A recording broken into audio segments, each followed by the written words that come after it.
Hey, what's up, guys? This is Sports Focus with John McNeil. How y'all doing? We got a big week this week. Big week. You know what week? We got the NCAA tournament starting. March Madness. Yes. It's probably one of the most exciting times of the year, folks. It's right up there with the Super Bowl. So we got some things to talk about, something to get off my chest. We got that.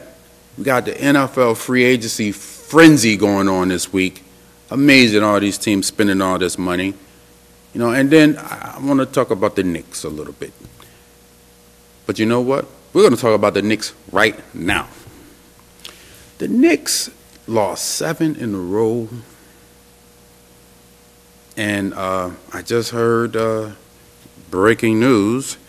The coach for the Knicks, tourney, he quit. He resigned. So all you Knicks fans out there, I don't know what happened to your squad. I like what the Knicks got going on. I guess Linsanity's dead. I talked about that a few weeks ago. The insanity, I don't know yet. Maybe, need to bring that back because when he was rocking and rolling, the Knicks couldn't be stopped. They was playing well. They was hype. They was pumped up. And now look, the thing that gets me and the reason why I want to talk about it is I don't want that since Carmelo has come back, I don't want the media, number one, putting it out there that, oh, it's Carmelo's fault. He's come back. Now the Knicks are not winning. That's not cool. So I hope that's not the answer. But I did hear a report from Chris Broussard. He's ESPN's NBA beat person. He said that the coach lost the team. And I think in sports, especially in sports, that's a bad thing when the coach loses the team.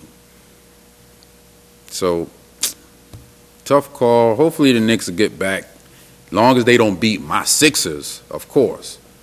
Because, Sixers my team. We stumped the Knicks like a field goal. So, you know what? Toma.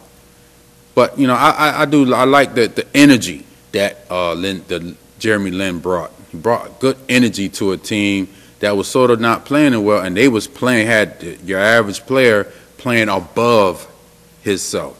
So that was kind of cool to see, a team. I always like to see a good thing like that when a team turns it around. So I hope the Knicks get it back together and, get that locker room in order. Hopefully they don't turn out like the Jets. Shout out to my man Rich on that one. But hopefully they'll get that locker room in order and they can continue the season. Got 20-some games left, so, let's get it going. All right. Let's talk about now the thing I love, NFL free agency. This is NFL free agency is a way to get your team, back on track, get them, competing at a high level. All these teams. I've noticed during this free agency week, the teams that haven't played well, them the ones that's getting all the players. But the teams that sort of won and been winning, they're sitting back because they're already good. That's the whole point to this free agency. For your team to get players and have hope. Hopefully they have hope. We'll see. I'll give you a rundown right quick. My squad, the Cowboys, who they've gotten so far. They've gotten a offensive guard. Tell you the truth, I never even heard of him. And quite honestly, I can't even pronounce his name, so I'm just going to call him offensive guard guy. He's from the Carolina Panthers. He's a 4-year player, and I heard he only started 20 games, so I'm suspect. He's 6'4", 308 pounds. We'll see. But the prize catch was the cornerback out of Kansas City Chiefs, Brandon Carr, 6 feet, 207, a physical corner, big corner, for a cornerback. Usually them guys run about, 5'11", 5'10", and that's what Dallas pretty much had, little itty-bitty corners, playing against these giants like Calvin Johnson and Andre Johnson, these big receivers.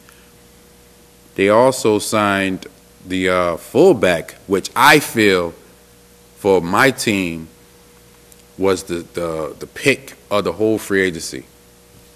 Lawrence Vickers, fullback, a true fullback. And all you fantasy people out there, if you watching, you better listen and listen good.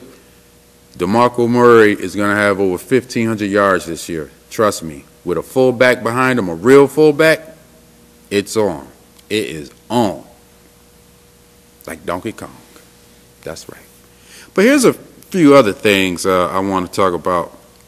The big defensive end pass rusher, Mario Williams, he's still available, folks. So maybe if you got the money, maybe $50, $60 million, you can get yourself a good pass rusher. As of right now, he's in Buffalo. I don't know if he want to go to Buffalo. They probably give him the money, but does he really want to go to Buffalo? I don't know. Peyton Manning, Peyton the Great, he's tricking from city to city, trying to get what team he wants to go to.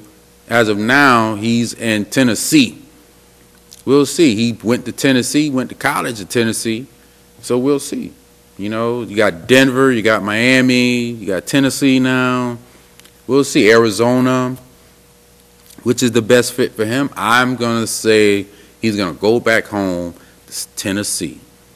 But what a way to end your career in the state you played college, and you're from that southern area down south. So he probably stay there. Then you got Mr. Coverboy, the Madden guy, Peyton Hillis.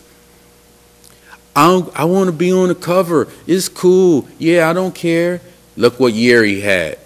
Horrible year, and now he's not even on the team. He had to go to another team. He went to Kansas City. So if all you fantasy people, you interested in running back, and they remember Kansas City already got Jamal Charles, Dexter McClusker, Thomas Jones, so I don't know where Peyton Hill is going to fit. But they paid him $3 million for his services, so whatever. From the free agents that were signed so far, there's two that pretty much stand out, and I'm scratching. I'm like, really? John Carlson, the tight end, he got picked up by Minnesota.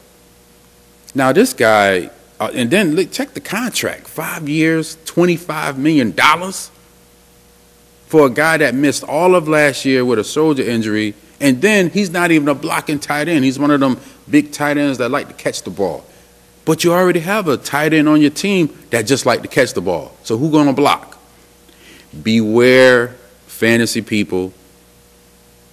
Be wary, because your offensive line is suspect already. Now you're going to get two tight ends that don't block. Yeah, Adrian Peterson, he's going to have to work extra hard this year. And another one that stood out, and I'm like, what? I did actually, when I heard it, I did the WTF thing. I don't want to say it, but y'all know what that means. Laurent Robinson, the former Dallas Cowboy, and I'm not just saying just because he left Dallas. I'm looking at the deal and the team he went to.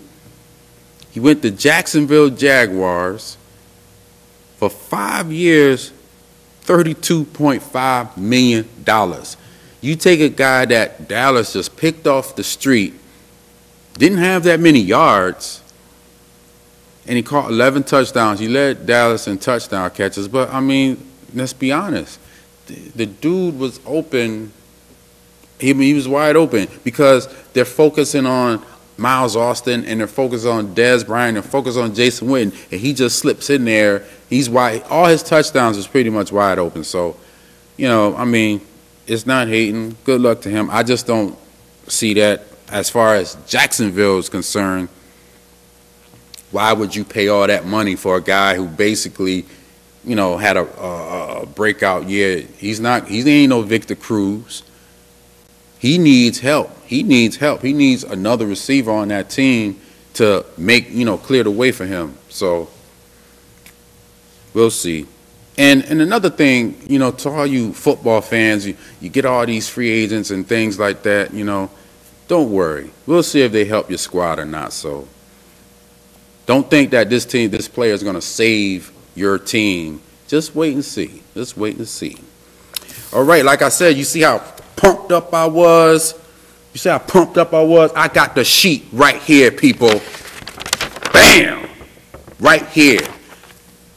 The tournament, March Madness, is in full effect. I did it last night, and this is the winner. Probably not. You know, probably not. But, you know, I'm going to just run down my bracket real quick. I got some upsets. I got Harvard beating Vanderbilt. Because I got Harvard. I never even heard of this team. California of South Florida. You know, I picked them. I said, you know what? Since I never heard of you, toma, you're winning everything. So you're getting far. I got San Diego State going pretty far.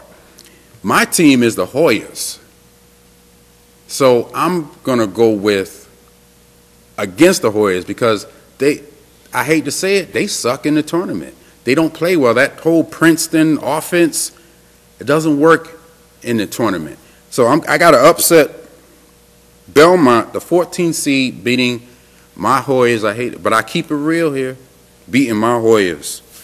Yes, I got VCU, Virginia Commonwealth University, beating Indiana and beating Wichita State. I got VCU going pretty far, folks. So I like that one. I like that one. I got Syracuse in the Final Four. I got Syracuse. I got North Carolina Tar Heels. I got Michigan State University. Izzo. For some reason, I picked VCU to be in the Final Four. Go figure that. I don't know. Who knows? I don't know. Do you know who's going to win? I mean, this is crazy, picking all these teams and think every single one of them is going to be right. And the champion, I got Michigan State University going against North Carolina. And I got North Carolina Tar Heels. Boom. I ever give y'all the score. See, this is how I went deep. North Carolina 88, Michigan State 85. It's going to be a good one, folks. Good game. Good game. I love it. I love it. I hope you guys enjoy it. I'm going to be sitting there watching it, hopefully, if I ain't got nothing to do. I'm just going to be watching all these different games. And oh, I love it. I love it. I don't even know why I'm watching it because my Hoyas ain't going to win anyway. You know, they're not going to win. So what's the point? My Hoyas ain't going to win. They probably going first and then they out. So, all right, folks. You see I'm throwing stuff all over the place. That means it's time for me to be out of here. Y'all have a good one. Peace.